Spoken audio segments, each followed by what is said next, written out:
Quadrilateral ABCD be parallelogram if, अगर उसके angle D plus angle B 180 degree के हैं। तो पहला क्वेश्चन हम सॉल्व करते हैं, देखते हैं इसके answer. C, angle D plus B, angle D and plus B की वैल्यू 180 डिग्री हो सकती है क्या, इन्होंने पूछा है। तो ऑब्वियसली बातें हो सकती हैं। क्यों? क्योंकि जो क्वाड्रिलेटरल एबीसीडी है ना, ये पैरेललोग्राम है एंड ये दोनों मिलके 180 डिग्री होंगे। बट इसके अलावा भी और भी कंडीशंस फुलफिल करते हैं, जैसे कि वो एडजेसेंट एंगल्स की वैल्यू 180 डिग्री होनी चाहिए एंड उसके बाद अपोजिट एंगल्स होते हैं वो इक्वल होते हैं, है ना। तो ये अपोजिट एंगल्स इक्वल होते हैं एंड एडजेसेंट एंगल्स की वैल्यू भी 180 डिग्री होती है। तो इसमें कुछ पॉइंट्स लिख लो, लिखो यहाँ पे, yes a quadrilateral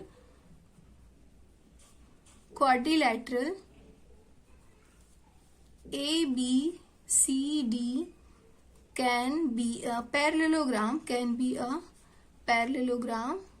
if angle D plus angle B equals to 180 degree है। But write down, but it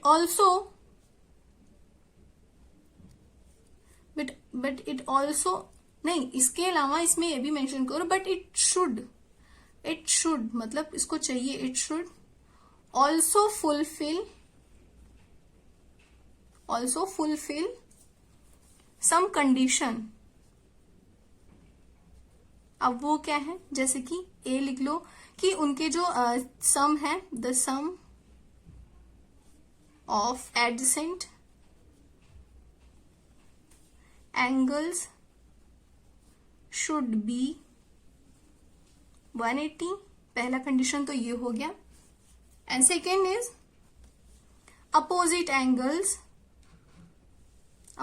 angles must be equal। तो ये कंडीशन और भी रहेगी, तो और अच्छे से ये समझ, मतलब कि हम इनको बता सकते हैं और अच्छे से ये पैरेललोग्राम बन सकता है। नाउ क्वेश्चन नंबर 3 के सेकेंड पार्ट को हम करते हैं।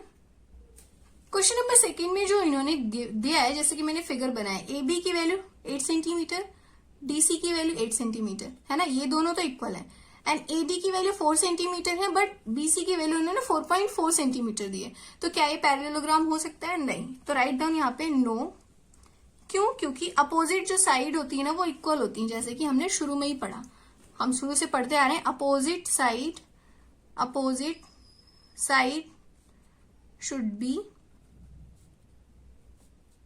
Should be of the same length,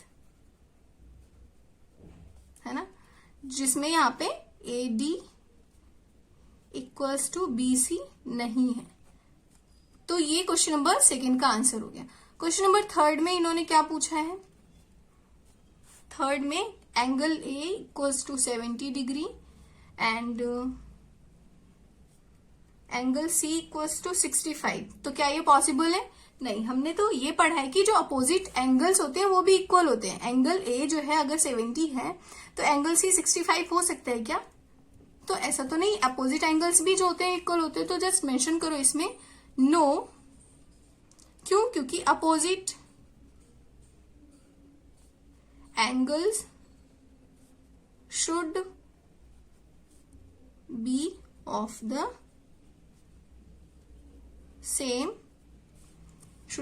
same measure, जो यहाँ पे एंगल A नहीं है, एंगल C के।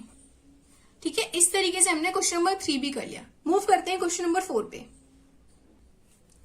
क्वेश्चन नंबर 4 में इन्होंने बोला है draw a rough figure of a quadrilateral that is not a parallelogram but has exactly two opposite angle of equal measure, है ना।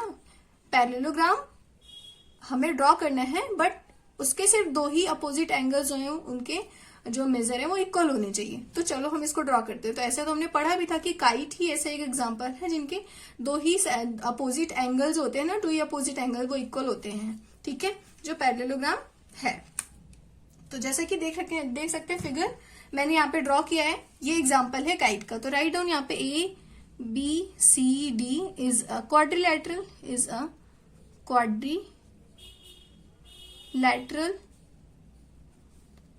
quadrilateral in which angles equals to C, है ना। Angle A जो है वो सी के इक्वल है, जो 110 डिग्री। तो देयर फॉर ये क्या हो जाएगा, therefore it could be what, it could be a kite. I hope question number 4 easy तरीके से समझ में आएगा। क्वेश्चन नंबर 5 में इन्होंने बोला है measure of two adjacent angles of parallelogram are in the ratio 3:2. Find out the measure of each angles of the parallelogram, है ना। अगर 3:2 रेशियो में है वो, तो उसके जो एंगल्स हैं वो कितने होंगे। तो चलो इसको करते हैं। Write down, let the measure of two adjacent angles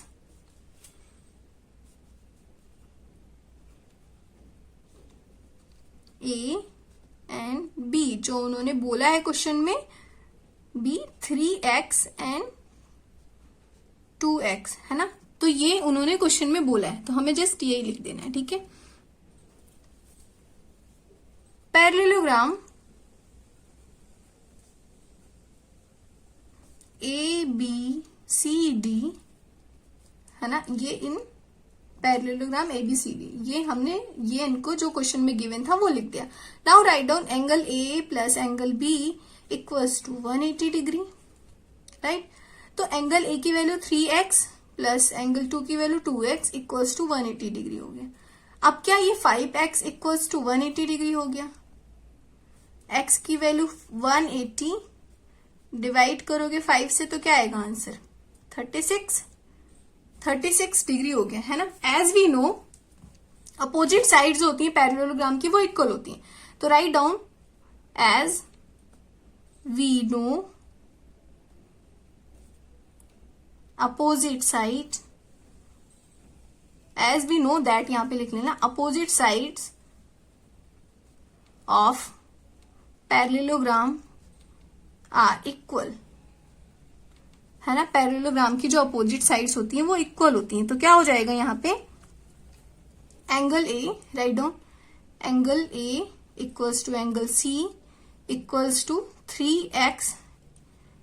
तो x की वैल्यू क्या आ गई, 3x इंटू 36 हो जाएगी 108।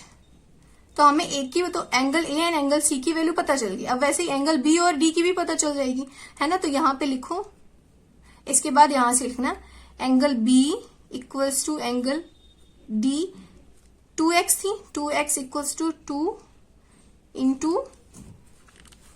2 इंटू 36, आंसर आ जाए 36, आंसर आएगा 72, 36 इंटू 2 72। तो एंगल B एंड D 72 आ गया, एंगल A एंड C 108 आया था, राइट। आई होप आपको क्वेश्चन नंबर 5 बहुत ही इजी तरीके से क्लियर हुआ होगा, है ना। क्वेश्चन नंबर 6 देखते हैं। इन्होंने बोला है two adjacent angles of parallelogram have equal measure, है ना उनके। तो ऑब्वियस सी बात है एडजेसेंट एंगल्स जो होते हैं वो इक्वल होते हैं। Find the measure of each of the angles of the parallelogram. तो पहले हम इनको वेरीफाई करके या फिर सॉल्व करके दिखाते हैं। राइट डाउन, लेट ABCD एक पैरेललोग्राम है, be a parallelogram, right. ABCD हमने एक केस ले लिया कि पैरेललोग्राम है, और हमें पता है सम ऑफ एडजेसेंट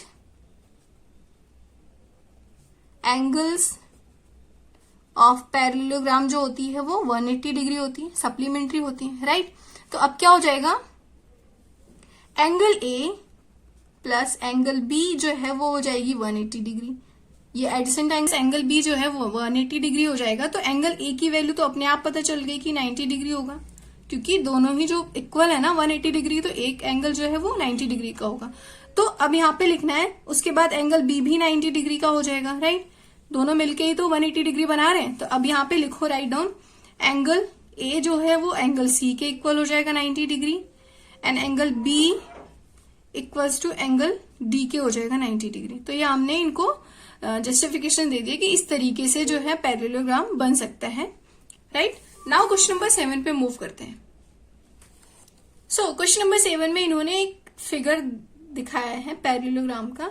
फाइंड करना है measure of X Y Z, state the properties you use to find them. तो हम ऑब्वियसली प्रॉपर्टीज तो लिखेंगे ही। ये फिगर दिया है HOPE एंड उसके बाद एक्स वाई जेड की वैल्यू फाइंड आउट करनी है। चलो हम इसको करते हैं। सो ये फिगर इन्होंने गिवन है, मतलब ये फिगर इसमें बुक में गिवन है एंड अब हमको एक्स वाई जेड की वैल्यू फाइंड आउट करनी है। ठीक है,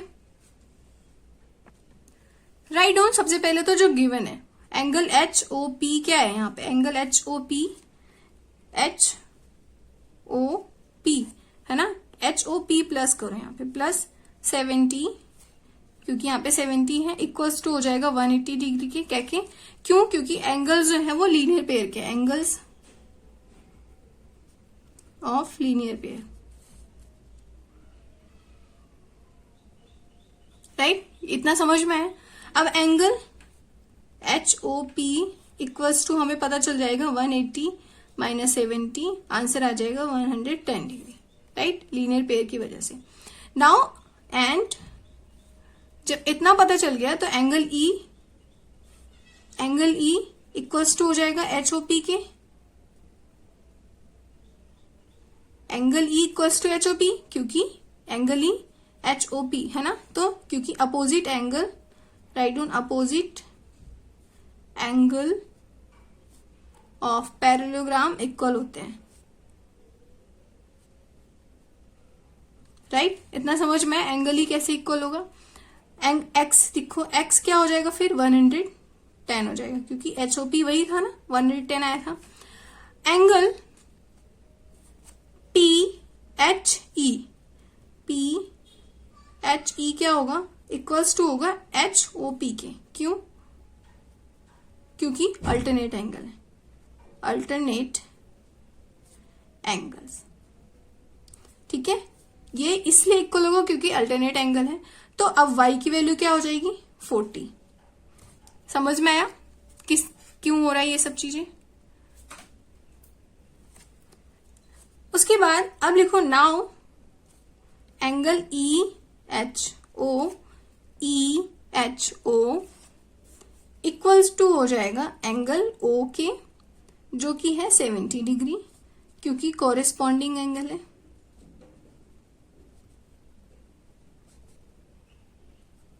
राइट। अब जब इतना लिख लिया, अब क्या होगा, लिखो 40 degree plus Z equals to हो जाएगा 70 के, 40 प्लस Z 70 की हो जाएगा ना कॉरेस्पॉन्डिंग एंगल्स, क्योंकि हमने EHO तो बोला।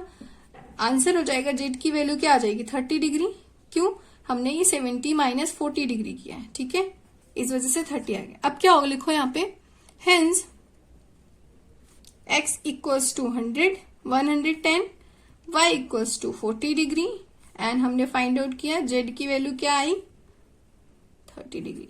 तो इस तरीके से हमने बहुत ही आसानी से क्वेश्चन नंबर 7 को सॉल्व कर लिया। आई होप आपको समझ में आया होगा, नहीं समझ में आया होगा तो एक बार दोबारा वीडियो देखो, जस्ट हमने इस फिगर के अकॉर्डिंग इसको सॉल्व किया है ना, HOP।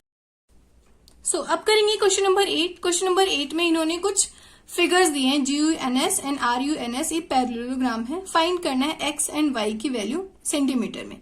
तो ये कुछ हमें फिगर गिवन है, ये 1 एंड 2 में, ये चलो फाइंड आउट करते हैं। तो जैसा कि देख सकते हैं ये पैरेललोग्राम है, ये फिगर में बना हुआ है GUNS है ना, जिसमें देख सकते हैं GS इक्वल होगा NU के, GS इक्वल्स टू NU करने के बाद राइट क्यों किया हमने, क्योंकि opposite sides of parallelogram are equal है ना, इसी तरीके से यही इसका आंसर आएगा। तो अब GS की वैल्यू 3x इक्वल्स टू 18, तो x की वैल्यू आ जाएगी 18, डिवाइड करोगे 3 से, आंसर आएगा 6 सेंटीमीटर। x की वैल्यू 6 सेंटीमीटर आ गई। अब सेम वहीं पे 3y GU equals to SN। अब इसमें क्या है 3y माइनस 1 इक्वल्स टू हो जाएगा 26 के, है ना। अब 3y माइनस 1, तो 3y की वैल्यू हो जाएगी 26 प्लस 1, आंसर आएगा 27, है ना। अब y की फाइंड आउट करने के लिए 27 डिवाइड बाई 3, आंसर आएगा 9 सेंटीमीटर। क्यों हमने ये किया, क्योंकि ये भी है अपोजिट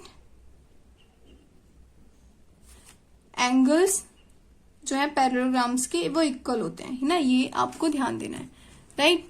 इतनी चीजें, अपोजिट एंगल जो होती है वो पैरेललोग्राम की इक्वल होती है, जो हमने यहाँ लिखा था वही यहाँ लिख दो। अब y की वैल्यू 9 सेंटीमीटर आ गई, तो हमने फाइंड आउट कर लिया x की वैल्यू 6 सेंटीमीटर, y की value 9 centimetre, simple. Now second question करते हैं। क्वेश्चन नंबर सेकेंड में ये डायग्राम बना हुआ है बुक में, इसमें भी हमें इन सब की वैल्यू फाइंड आउट करनी है। Write down in parallelogram